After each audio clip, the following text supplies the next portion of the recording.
राधा वल्लभ श्री हरिवंश। 24 तत्वों के विचार के साथ जगत के उत्पत्ति क्रम का वर्णन और विष्णु की महिमा। श्री पाराशर जी बोले, जो ब्राह्मण विष्णु और शंकर रूप से जगत की उत्पत्ति, स्थिति और संहार के कारण है तथा अपने भक्तों को संसार सागर से तारने वाले हैं, उन विकार रहित शुद्ध अविनाशी परमात्मा सर्वदा एक रस सर्व विजयी भगवान वासुदेव विष्णु को नमस्कार है, जो एक होकर भी नाना रूप वाले हैं, स्थूल सूक्ष्म में है, अव्यक्त कारण एवं व्यक्त कार्य रूप है तथा अपने अनन्य भक्तों की मुक्ति के कारण है। उन श्री विष्णु भगवान को नमस्कार है, जो विश्व रूप प्रभु विश्व की उत्पत्ति, स्थिति और संहार के मूल कारण है। उन परमात्मा विष्णु भगवान को नमस्कार है,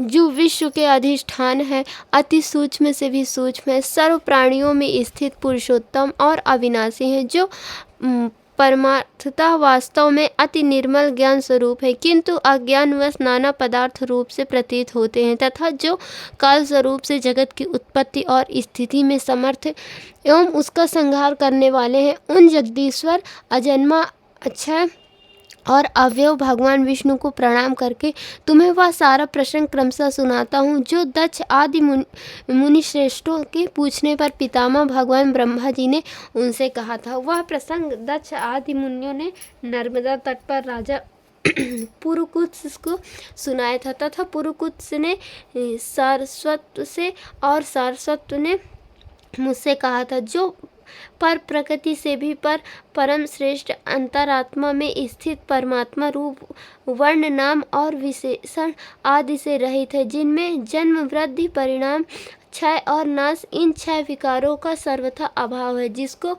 सर्वदा केवल है इतना ही कह सकते हैं तथा जिनके लिए यह प्रसिद्ध है कि वे सर्वत्र हैं और उनमें समस्त विश्व बसा हुआ है। इसलिए ही विद्वान जिसको वासुदेव कहते हैं, वही नित्य अजन्मा अक्षय अव्यय एकरस और हेय गुणों के अभाव के कारण निर्मल परब्रह्म है।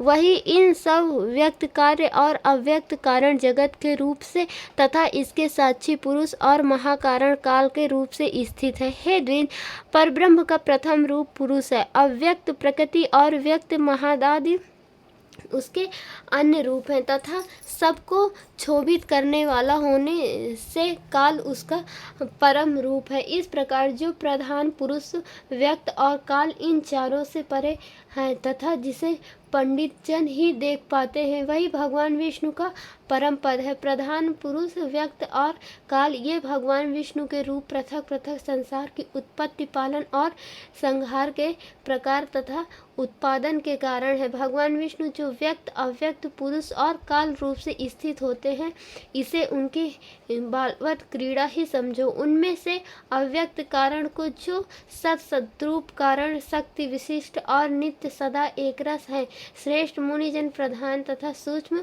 प्रकृति कहते हैं, वह क्षय रहित है, उसका कोई अन्य आधार भी नहीं है तथा अप्रमेय अजर निश्चल शब्द स्पर्शादि शून्य और रूपादि रहित है। वह त्रिगुण में और जगत का कारण है तथा स्वयं अनादि एवं उत्पत्ति और लय से रहित है।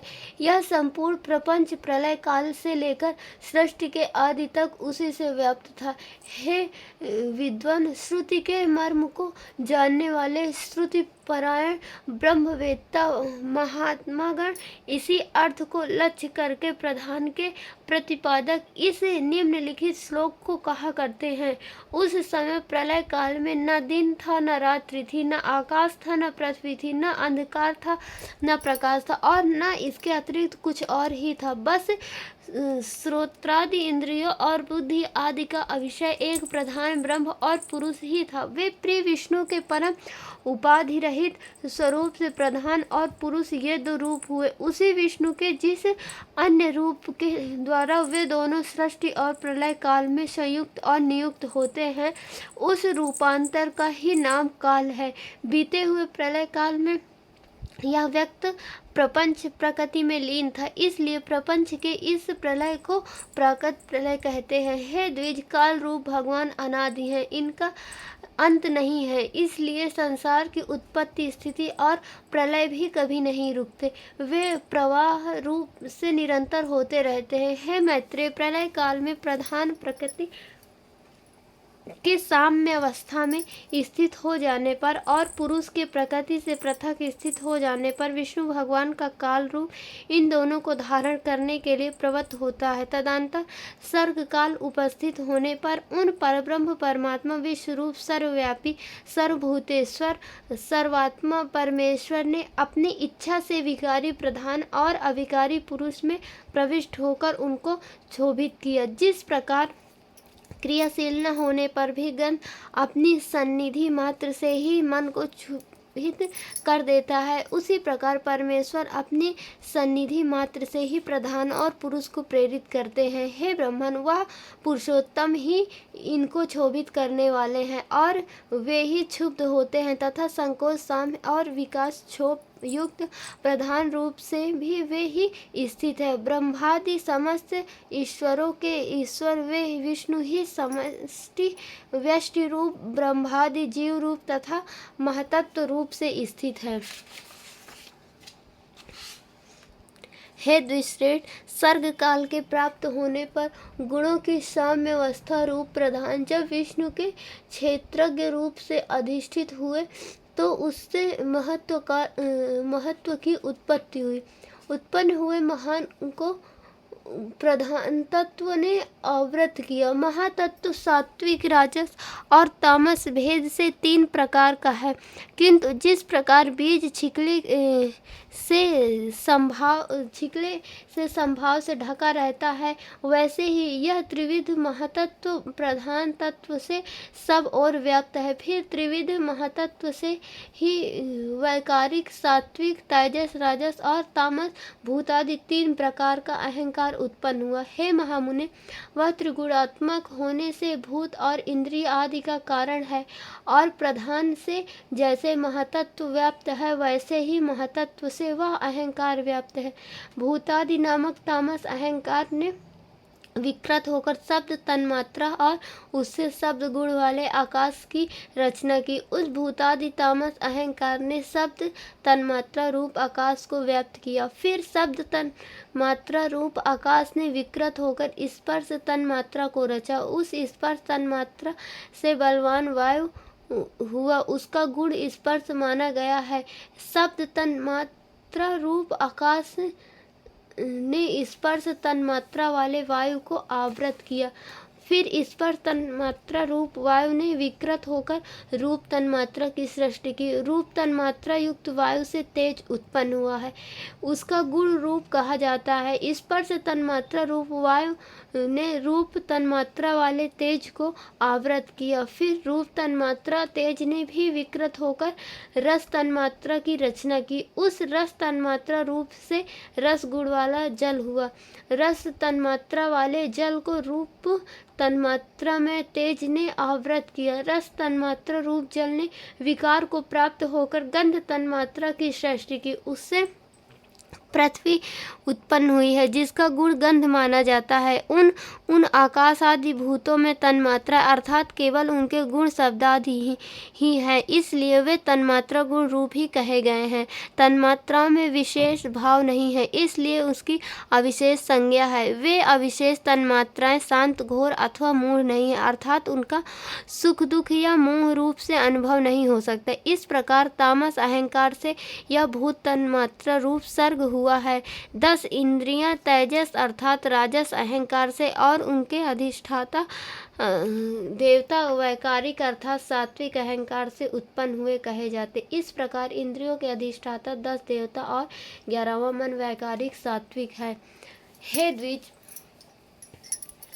त्वक, चक्षु, नासिका, जीवा और श्रोत्र ये 5 बुद्धि की सहायता से शब्दादि विषयों को ग्रहण करने वाली 5 ज्ञानेंद्रियां हैं।